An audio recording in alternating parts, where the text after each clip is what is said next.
Hello guys, तो स्वागत है आप सभी का पीएस एक्सप्लेन चैनल में। Thank you Aditya pro for 40 rupees super chat. तो चलिए स्टार्ट करते हैं। लास्ट एपिसोड में हमने देखा था जैसे ही निया कमरे के बाहर आती है मैंगमैंग को देख के काफी ज्यादा शॉक हो जाती है। निया बोल रही होती है आखिर यहाँ पे ये क्या कर रही है। टोनी बोल रहा होता है निया मुझे गलत मत समझना, इसे भी काफी ज्यादा ड्रिंक कर ली थी। ये दोनों ही मेरे दोस्त है, तो मुझे लगा कि इन लोगों को होटल लेके जाना बिल्कुल भी सही नहीं रहेगा, तो इसी वजह से मैं इन लोगों को अपने घर पे लेके आ गया। टोनी सोच रहा होता है आखिर मैं निया को ये सब एक्सप्लेन क्यों कर रहा हूँ, ये मेरा घर से मैं जो चाहूँ वो कर सकता हूँ। तभी निया बोल रही होती है मुझे तुम्हारे ऊपर बिलीव है। खुश होते हुए निया सोच रही होती है टोनी अब मुझे चीजें एक्सप्लेन कर रहा है, इसका मतलब मैं टोनी के लिए बहुत ही इम्पोर्टेंट हूँ। तभी जो नोरा होते वहाँ पे वॉमिट कर देती है। वॉमिट को देखते हुए टोनी काफी चिढ़ गया होता है। टोनी बोल रहा होता तुम तो बोल रही थी कि तुम नंबर 1 बेवड़ी हो, लेकिन ड्रिंक करने के बाद में तुमसे थोड़ा बहुत भी नहीं संभल रहा। अगर तुम्हें ऐसा कुछ करना ही था तो जाके वॉशरूम में करती, आखिर इसको साफ कौन करेगा, तूने मेरा दिमाग ही खराब कर दिया है। तभी निया बोल रही होती है टोनी शांत हो जाओ, मैं इसको साफ कर दूंगी। वैसे भी तुम्हारी दोस्त अभी होश में नहीं है, तुम भी जाओ जाके शावर ले लो, क्योंकि देख के लगा कि तुमने भी काफी ज्यादा ड्रिंक कर ली है। तुम्हारे लिए भी ऐसा ही घूमना सही नहीं रहेगा। तुम फ्रेश होकर आओ, मैं तुम्हारे लिए खाना लगाती हूँ। टोनी सोच रहा होता है कॉलेज में सभी लोग कहा करते थे कि निया एक गोल्ड डिगर है, और जब मैं भी इसे पहली बार मिला था तो इसने मेरे बहुत सारे पैसे खर्च करवाए थे। मुझे भी ये कंफर्म हो गया था कि सच में एक गोल्ड डिगर है। लेकिन जब मैंने इसके फादर के बिजनेस को बचाने के लिए 5 मिलियन दिए तो काफी ज्यादा चेंज हो गई। इसके तकरीबन 3 मिलियन ने मुझे घर भी वापस कर दिया। मैंने बहुत सारी लड़कियों के ऊपर पैसे खर्च किए हैं, लेकिन मुझे रिटर्न में कुछ देने वाली सिर्फ और सिर्फ निया ही है, और अभी भी ये मेरे लिए यहाँ पे ये सब कर रही है। लेकिन निया के बारे में तो मैंने आज तक सोचा नहीं था कि मैं इसके लिए क्या करूंगा। और वैसे ही मेरे पास बहुत सारी लड़कियां हो चुकी है, तो आखिर मैं किसको खुद के लिए चुनूं। मैं भले अभी तक चीजों को छोड़ते हुए आ रहा हूँ, लेकिन मुझे जल्दी से जल्दी डिसीजन लेना होगा कि आखिर मुझे लाइफ में करना क्या है। आगे हमें अगले दिन सुबह 10 बजे का सीन दिखाया जाता है। टोनी उठते हुए बोल रहा होता है मेरा सर बहुत ही दुख रहा है, सच में मुझे बिना किसी बात के ऐसे ड्रिंक नहीं करनी चाहिए थी। तभी टोनी स्मेल करते हुए बोल रहा होता है कोई तो खाना बना रहा है। टोनी देखता है किचन में निया को जो ही खाना बना रही होती है। टोनी सोच रहा होता है निया सुबह जल्दी ही उठ गई और वो हम सभी के लिए खाना भी बना रही है। कल की रात बहुत ही देर हो चुकी थी, इसी वजह से मैंने निया को बोला कि हमारे साथ में ही रुक जाए। और अच्छी बात तो ये थी कि यहाँ पे 2 बेड थे, इसी वजह से सोने में कोई दिक्कत भी नहीं आई। लेकिन मैं तो अभी भी यही सोच रहा हूँ कि जाओकी और मैंगमैंग की दोस्ती का क्या होगा। कल जो उन लोगों ने दूसरे के खिलाफ भड़ास निकाले, क्या उसकी वजह से उन लोगों की दोस्ती टूट जाएगी। फिलहाल तो वो दोनों ही सेम बेड पे ही सो रही है, लेकिन उनके उठने के बाद में यहाँ पे काफी तक घमासान फाइट होने वाली है। मेरा तो क्लियर, मैं इन लड़कियों के फाइट में कुछ भी नहीं बोलूंगा। तभी जाओकी होती है वो भी उठ जाती है। जाओकी बोल रही होती है फालतू में मैंने ड्रिंक कर दी, मेरा सर काफी ज्यादा दुख रहा है। वैसे 1 सेकंड रुको, मेरे पास में कोई तो सो रहा है, क्या मेरे साथ में टोनी है? तो क्या इसका मतलब मैं अपने प्लान में सक्सेसफुल हो गई? पर मैंने तो लोगों से इन सारी चीजों के बारे में बहुत कुछ सुना था, मुझे यहाँ पे कुछ फील क्यों नहीं हो रहा है, मुझे सब कुछ नॉर्मल ही लग रहा है। तभी वो हल्के से आवाज देते हुए बोल रही होती है टोनी उठ जाओ, लेकिन तभी वो शॉर्ट हो जाती है और बोल रही होती है मैंगमैंग तुम यहाँ पे क्या कर रही हो। मैंगमैंग बोल रही होती है जाओकी थी सुबह तुम मुझे क्यों उठा रही हो, तुम्हें पता नहीं कि मुझे जल्दी उठने की आदत नहीं है। तभी जाओकी को अपनी बोली हुई बातें याद आ रही होती है। कह जाओकी ने बोला था कि तुम एक बहुत ही घटिया लड़की हो जो कि टोनी के लिए मुझसे कम्पीट कर रही हो, तुम मेरी बेस्ट फ्रेंड कराने के लायक नहीं हो। वही मैंगमैंग को याद आ रहा होता है कि उसने कहा था कि हम दोनों ही टोनी को शेयर कर लेते हैं, तुम मैन वाइफ बन जाना और मैं कंगूमैन बन जाऊंगी। मुंह फेरते हुए जाओकी सोच रही होती है अब सब कुछ खत्म हो चुका है, कल के दिन तो मैंने लिमिट पार बोल दिया था। मुझे ये तो याद नहीं है कि मैंगमैंग ने क्या बोला था, लेकिन मैंने क्या बोला था ये मुझे याद है, और मैंने एकदम ही लिमिट पार कर दिया। पक्का मेरी बचपन की दोस्ती टूट जाएगी। मैंगमैंग सोच रही होती है जाओकी इतनी अच्छी है कि उसने मुझे कल रात कुछ भी नहीं बोला, वही मैं उसके बॉयफ्रेंड को उसे चुराने की बात कर रही थी। अभी जाओकी का मन कर रहा होगा कि वो मुझे मार डाले, आखिर हमारी दोस्ती का क्या होगा। मैंगमैंग बोल रही होती है जाओकी क्या तुम्हारा प्लान कामयाब हो गया? मैंने तो कल काफी ज्यादा ड्रिंक कर ली थी, इसी वजह से कल क्या हुआ मुझे कुछ भी याद नहीं है। चिढ़ते हुए जाओकी सोच रही होती है इसे पक्का से याद होगा कि मैंने क्या बोला था, लेकिन ये यहाँ पे ऐसे एक्टिंग कर रही है कि इसको कुछ याद ही नहीं है। पर चलो ये तो अच्छा ही है कि अपनी दोस्ती बचाने के लिए यहाँ पे सब कर रही है। अगर मैंने इसको याद दिलाया कि कल क्या क्या हुआ था तो पक्का से हमारी दोस्ती टूट जाएगी। जाओकी बोल रही होती है अच्छा ऐसी बात है, मुझे भी याद नहीं कि कल क्या हुआ था। सच में टोनी को ड्रिंक कराने के चक्कर में हम लोगों ने कुछ ज्यादा ही ड्रिंक कर ली। मैंगमैंग सोच रही होती है मैं तो झूठ बोल रही थी, लेकिन लगता है कि जाओकी को सच में कुछ याद नहीं है। चलो ये तो काफी अच्छी बात है। वैसे भी कल कुछ ड्रिंक के बाद में जाओकी की हालत काफी ज्यादा खराब हो गई थी, इसी वजह से हो सकता है कि उसको कुछ याद ना हो। तभी वहाँ पे निया आते हुए बोल रही होती है क्या तुम लोग उठ गए? वैसे मैंने ब्रेकफास्ट रेडी कर दिया, चलो चलो खाना खा लो। शॉक्ड होते हुए जाओकी बोल रही होती है निया आखिर तुम क्या कर रही हो। आगे हमें आधे घंटे बाद का सीन दिखाया जाता है। निया ने अपने और टोनी की पूरी स्टोरी जाओकी को बता दी होती है। जाओकी बोल रही होती है टोनी का तुम्हें ये घर निया ने गिफ्ट करा है। टोनी बोल रहा होता है हाँ मुझे निया ने ही दिया है। निया बोल रही होती है मेरे डैड के पास में पीसी कैफे का चैन है। लेकिन कुछ गुंडों मवाली से पैसे लेने की वजह से हमारा बिजनेस काफी ज्यादा स्ट्रगल कर रहा था। वो बार बार पैसे लेने के लिए कैफे में जाते थे और उनको देख के लोग काफी डर जाते थे। इसी वजह से हमारा बिजनेस ठप पड़ गया और हमारे कैफे में कोई बना पसंद नहीं करता था। लेकिन टोनी ने सिर्फ और सिर्फ मेरी फाइनेंशियली हेल्प नहीं करी बल्कि उन गुंडों को भी पीटा, जिसकी वजह से सब कुछ फिर से ठीक हो गया। जाओकी सोच रही होती मैं मानती हूँ कि निया मुझसे और मेरे बाकी कॉम्पिटिटर से प्रिटी नहीं है, लेकिन अगर मैं बात करूँ लड़कों को पटाने की तो इसमें सबसे बड़ी प्लेयर है। इसने सिर्फ और सिर्फ टोनी को फंसाने के लिए उसका घर तक गिफ्ट कर दिया। आखिर ऐसे किसी आइडिया के बारे में मैंने क्यों नहीं सोचा। मेरे दिमाग में हमेशा से यही था कि मैं रियल कॉम्पिटिटर रोया है, क्योंकि लुक्स और बिजनेस के मामले में वो मेरे लेवल पे है। पर मुझे लगा नहीं था कि कोई तीसरी लड़की आके हम दोनों से आगे निकल जाएगी। मैंग मैंग बोल रही होती है, निया मुझे माफ कर दो, कल रात में बिल्कुल भी होश में नहीं थी और मैंने यहीं पे वॉमिटिंग कर दी। तुम्हारे लिए सब कुछ हैंडल करना काफी ज्यादा मुश्किल रहा होगा। जाओकी बोल रही होती है, हाँ निया तुम्हारा बहुत बहुत शुक्रिया, सुबह सुबह तुमने हमारे लिए ब्रेकफास्ट बना दिया। मैं तुम्हें अपने घर पे इनवाइट कर रही हूँ, अगर कभी भी तुम्हारे पास में टाइम होना तो मेरे घर पे आ जाना, हम लोग पार्टी करेंगे। निया बोल रही होती, तुम लोग को मेरे साथ में फॉर्मल होने की कोई भी जरूरत नहीं है। अगर तुम लोग टोनी की दोस्त हो तो तुम लोग मेरी भी दोस्त हो।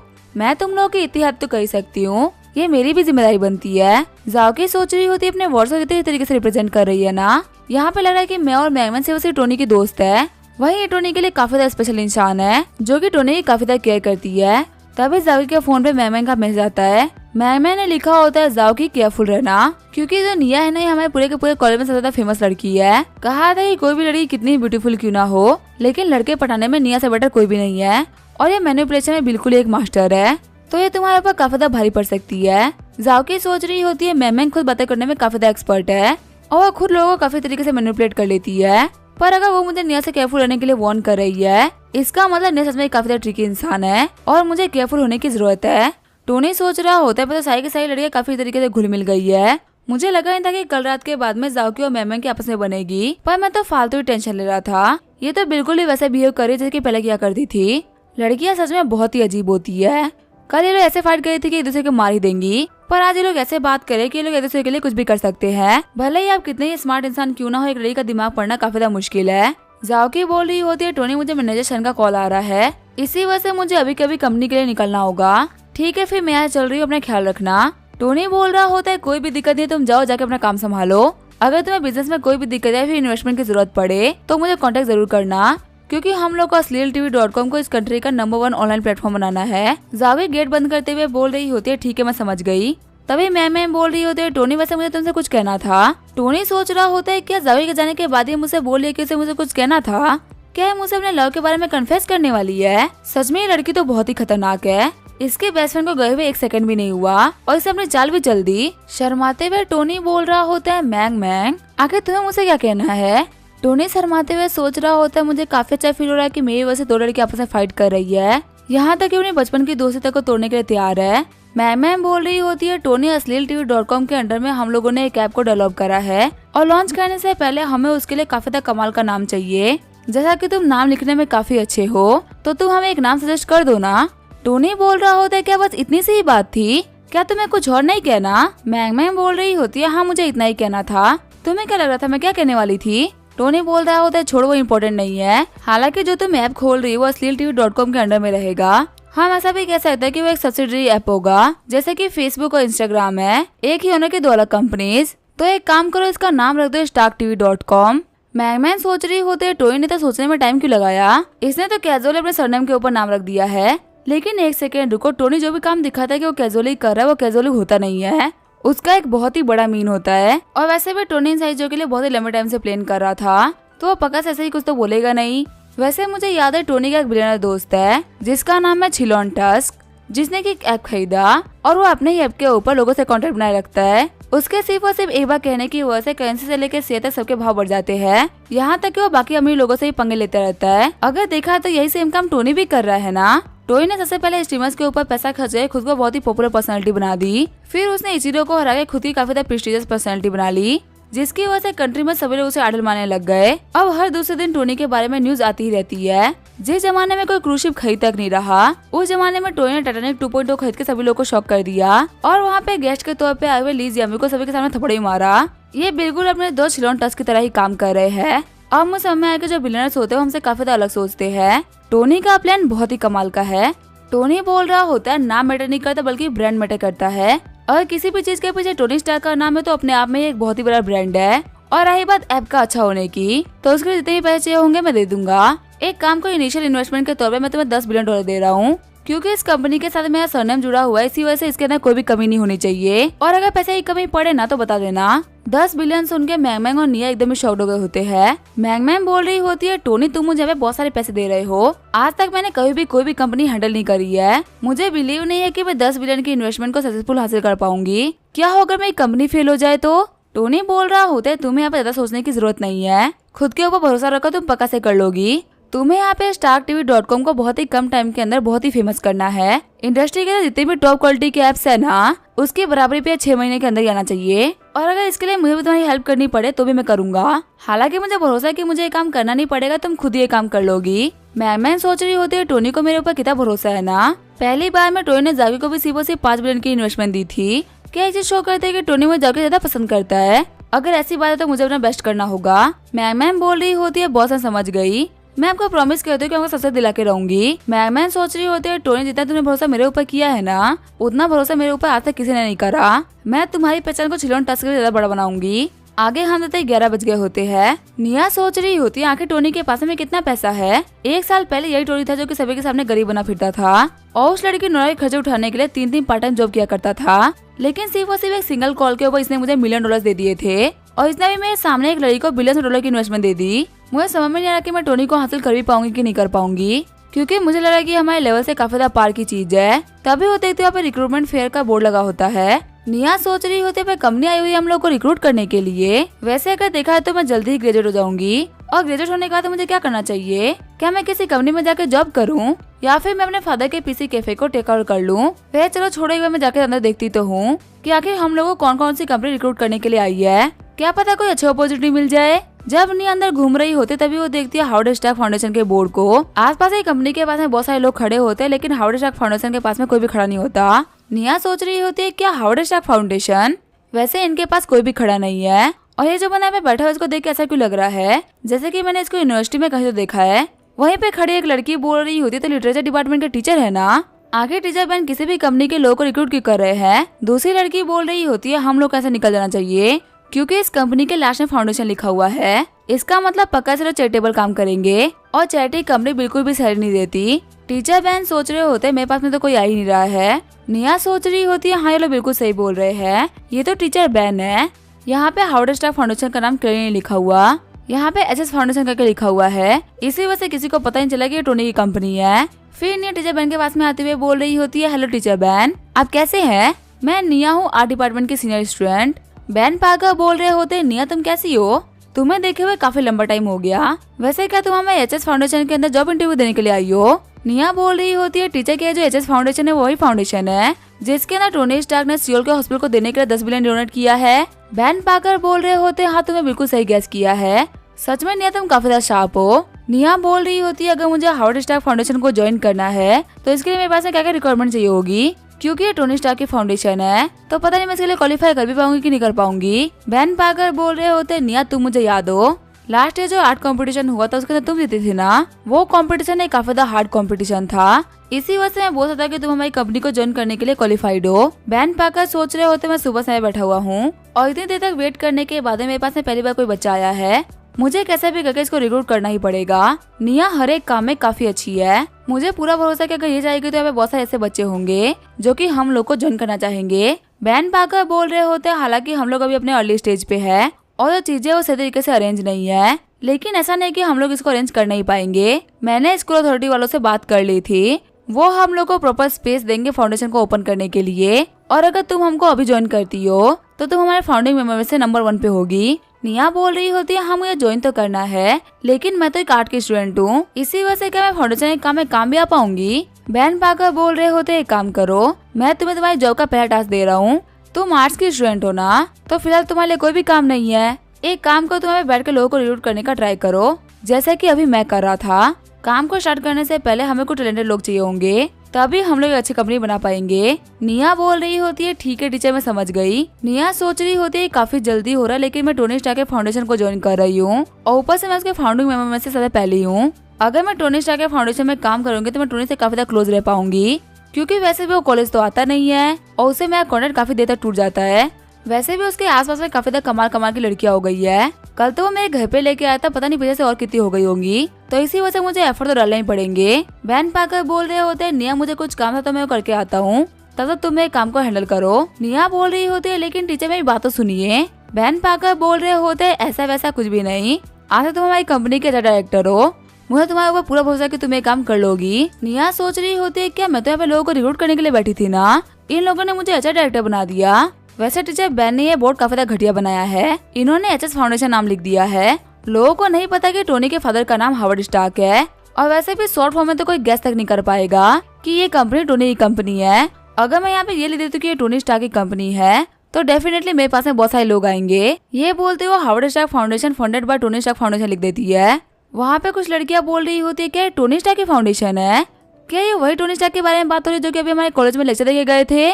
फिर वहाँ पे एक लड़की आते हुए बोल रही होती है सीनियर, क्या सर में टोनी स्टार्क की फाउंडेशन वो लोगों को रिक्रूट कर रही है। निया बोल रही होती है हाँ ये वही टोनी स्टार्क की फाउंडेशन है, कल टोनी ने बोला था ना कि वो 10 बिलियन की चैरिटी कर रहा है, उसने उस चैरिटी को मैनेज करने के लिए हावर्ड स्टार्क फाउंडेशन खोला है। ये सुनते ही कि टोनी स्टार्क की कंपनी है, वहाँ पे काफी सारी भीड़ लग गई होती है। बच्चे बोल रहे होते हैं सीनियर मेरा रिज्यूम ले लीजिए, मैं ये काम करने के लिए बहुत ही अच्छा हूँ। सीनियर निया मैं भी एक आर्ट का स्टूडेंट हूँ और मैं आपका जूनियर हूँ, आपको आर्ट्स की कसम मुझे ज्वाइन करने दीजिए। जो बाई कंपनीज के लोग होते हैं वो सोच रहे होते आखिर पे चल के आ रहा है, सारे के सारे बच्चे सिर्फ एक कंपनी के पास भीड़ लगा क्यों खड़े हो गए। दूसरा वाला बंदा बोल रहा होता है मैंने सुना कि टोनी स्टार्क की कंपनी है तो इसी वजह से इतने सारे लोग भीड़ लगे खड़े हैं। दूसरा वाला बंदा बोल रहा होता है हाँ मुझे भी याद है, कल टोनी स्टार्क ने अनाउंस किया था कि वो 10 बिलियन की डोनेशन कर रहा है और शायद उसी को मैनेज करने के लिए फाउंडेशन बनाई गई होगी। जो भी टोनी स्टार्क की कंपनी को ज्वाइन करेगा सच में वो काफी ज्यादा लकी होगा। टोनी स्टार्क के पास इतने सारे पैसे हैं कि वो कभी भी किसी भी एम्प्लॉय को पैसा कम नहीं देगा, और टोनी स्टार्क के अंडर में जितनी भी कंपनी जैसे कि SlillTV.com बाकी सारी कंपनीज उनके अंडर में काम पाना बहुत ही मुश्किल है, क्योंकि पूरी की पूरी इंडस्ट्री में सबसे बेस्ट पेमेंट वही देते हैं। तभी दूसरा वाला बंदा अपनी कंपनी का आईडी निकालने लगता है। पहला वाला बंदा बोल रहा होता है कि तुम कर क्या रहे हो, तभी वो बंदा बोल रहा होता है कि ये ग्रेजुएट बच्चे अप्लाई कर सकते हैं तो आखिर मैं क्यों नहीं कर सकता, मेरे पास में तो वर्क एक्सपीरियंस भी है, इन बच्चों के बीच मुझे काम जरूर मिल जाएगा। सीन चेंज होता है, जहाँ प्राइवेट किचन का सीन दिखाया जाता है जिसके बाहर टोनी तैयार होकर आ गया होता है। टोनी बोल रहा होता है टाइम हो चुका है लेकिन यूमा अभी तक यहाँ पे नहीं आई। फिर वो कॉल करते हुए बोल रहा होता है मिस यूमा आखिर कहाँ पे हो, मैं आपसे मिलने के लिए आ गया हूँ। तभी यूमो बोलती मैं तो ऑलरेडी अंदर ही हूँ। जैसे ही टोनी एंटर करता है वो देखता है यूमो को जो ये टेबल पे बैठी होती है। टोनी सोच रहा होता है कि सच में ये चू यूमो ही है, मैंने इसको कितनी बार देख रखा है लेकिन ये मुझे आज तक इतनी ब्यूटीफुल तो कभी भी नहीं लगी। शायद से हो सकता है कि मुझे हमेशा काफी ज्यादा कैजुअली मिली है, ये पहले मुझे तैयार होकर मिल रही है। यूमो के पास टोनी आते हुए बोल रहा होता है यूमो तुम कैसी हो। यूमो सोच रही होती है टोनी स्टार्क ऐसी पर्सनैलिटी है जिनको लेके मेरी फीलिंग मुझे समझ में नहीं आती। जब ये मुझसे दूर रहते तो मैं मन करता है कि मैं इनसे बात तक ना करूं, लेकिन इनके सामने आते मुझे अलग सा ही फील होने लगता है। वैसे ये काफी ज्यादा हैंडसम और टैलेंटेड इंसान है, इसकी हर एक क्वालिटी ऐसी है कि किसी भी लड़की को दीवाना कर सकता है, पर मुझे पता है कि मुझे इसी वजह से अप्रोच कर रहा है क्योंकि मेरे फादर एक पॉलिटिकल लीडर है। अगर ऐसा ना होता तो ये कभी मुझे नहीं पूछता, इसी वजह से यहाँ पे सब कुछ खत्म कर देना काफी ज्यादा बेटर रहेगा क्योंकि चीजों को आगे लेके जाने में और धोखा खाने में मुझे बिल्कुल भी इंटरेस्ट नहीं है। यूमा बोल रही होती है टोनी मुझे तुमसे कुछ कहना है। टोनी बोल रहा होता है अभी तो हम लोग यहाँ पे आए हैं, इतनी जल्दी बातें करने की कोई भी जरूरत नहीं है, चलो पहले कुछ खा लेते फिर आराम से बैठ के बातें करेंगे। यूमा सोच रही होती है मैंने इसको बात करने के लिए बुलाया था ना कि खाना खाने के लिए, लेकिन चलो अगर ये बोल ही रहा है तो खा ही लेते हैं। खाना खाते हुए टोनी सोच रहा होता है ये रेस्टोरेंट जावेद के फादर का है और यहाँ का जो फूड है वो सच में काफी ज्यादा कमाल का है। यूमा बोल रही होती है टोनी आखिर मुझे यहाँ पे इन्वाइट करने का मेन रीजन क्या है, क्या सच में तुमने मुझे यहाँ पे डिनर के लिए बुलाया था। टोनी बोल रहा होता है एक्चुअली मुझे तुम्हारी हेल्प चाहिए थी। यूमा बोलते हैं मुझे बताओ कि तुम्हें क्या काम है, लेकिन काम को सुनने से पहले मैं तुम्हें एक बात क्लियर कर दूं, तुम मुझे जो भी काम करने के लिए बोलोगे मैं प्रिंसिपल और वैल्यूज के अंडर में रहेंगे तो मैं वो काम तुम्हारे लिए पक्का कर दूंगी, पर अगर ऐसा नहीं हुआ तो सॉरी मैं तुम्हारी कोई भी हेल्प नहीं कर सकती। यूमा सोच रही होती है मुझे पता था कि टोनी यहाँ पे कोई ना कोई काम निकलवाने के लिए आया है, लेकिन फिर भी इसको इतना स्ट्रेट फॉरवर्ड ये सब बोल देना काफी ज्यादा डिसअपॉइंट कर रहा है, जैसे कि मानो कि इसको मुझसे बात करने में कोई भी इंटरेस्ट ना हो। यूमा बोल रही होती है हाँ तुमने जो हेलीकॉप्टर दिया था ना लास्ट टाइम वो मुझसे वापस ले लो क्योंकि इतने महंगे गिफ्ट को मैं एक्सेप्ट नहीं कर सकती। टोनी बोल रहा होता है मैं समझ सकता कि तुम्हें अभी उसकी कोई भी जरूरत नहीं है, लेकिन टेंशन मत लो तुम्हें जल्दी उसकी जरूरत पड़ने वाली है। यूमा बोल रही होती है मैंने कहा ना कि मुझे वो गिफ्ट नहीं चाहिए, अगर तुम मुझे वो हेलीकॉप्टर लेने के लिए इंसिस्ट करोगे तो हम पक्का से दोस्त भी नहीं रहेंगे। टोनी बोल रहा होता है अगर ऐसी ही बात है तो मैं यहाँ पे सरेंडर कर रहा हूँ, मैं तुम्हारे से फ्रेंड की फ्रेंडशिप खोना अफोर्ड नहीं कर सकता। वह तुम्हें तो पता ही होगा ना कि मैंने यहाँ पे एक चैरिटी फाउंडेशन खोली थी। यूमा बोलती है हाँ मुझे पता है, कल हर जगह न्यूज में इसी के बारे में बात फैली हुई थी। और वैसे भी तुमने तो 10 बिलियन की चैरिटी करी है ना, इतने पैसे का यूज करके तुम 10 टॉप ग्रेड के हॉस्पिटल खोल सकते हो और पूरे सिटी के पेशेंट का काफी महीने तक इलाज करा सकते हो। पर इस चीज का मुझसे क्या लेना देना है? तो आखिर इस चीज का यूमो से क्या लेना देना है वो हम देखेंगे नेक्स्ट एपिसोड में। तब तक के लिए वीडियो देखने के लिए थैंक यू।